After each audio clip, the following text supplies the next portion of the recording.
Magluto nga pala kami guys ng pritong bangus. Sinimulan na nga po dyan guys ni Papa na linisan ang aming bangus.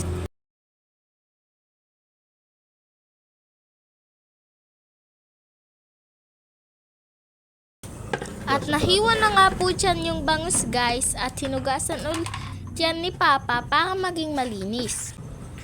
Kaya po ganyan guys yung kahiwa ng aming bangus ay para hindi po magtalsik-talsik yung aming mantika.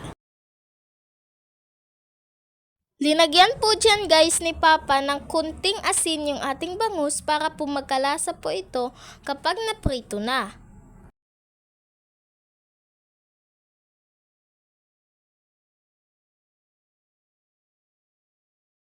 Pinapainit nga po pala dyan guys yung ating kawali. At nang mainit na po yung kawali ay linagyan na po namin dyan ng mantika. Tsaka rin na po pala guys ay nag-vlog dyan si Papa kaya nandyan yung isang camera. Follow nyo po sana guys si Papa sa kanyang page na Online Montes Kahepes Pino. Nasa may pintuan nga po pala ako guys ng mga oras na yan kaya zoom ko na lang po yung camera dahil mausok na po sa loob ng aming bahay. Mainit na nga po dyan guys yung mantika kaya inilagay na dyan ni Papa yung bangus. 3 lang po muna yung nilagay niya dyan kasi 6 na piraso lang po naman at saka malaki yung hiwa. At sabi ko nga guys kanina ay hindi na matatalsik-talsik yung mantika dahil sa hiwa nito. Pero bakit ganyan? Tumalsik pa rin dahil yan sa nilagay na asin ni Papa.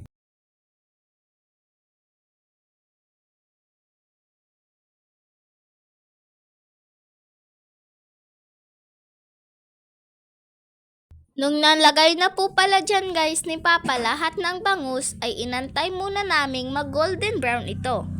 At nung nag golden brown na nga po yung kabilang side ay binaliktad na po dyan guys ni Papa para maluto naman yung isang side.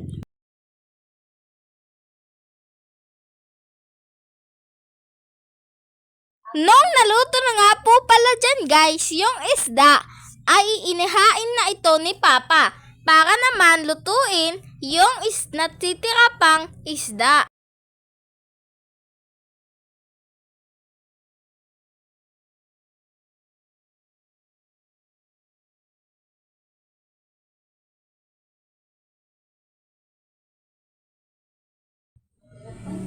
Nilagay na rin po pala dyan guys ni Papa yung natitira pang mga isda. At tingnan nyo guys, lumaki pa dyan yung apoy.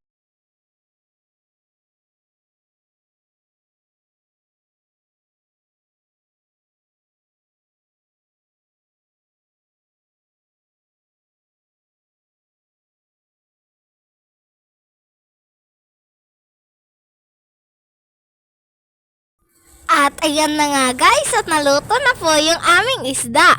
Yun lang guys. Thanks for watching!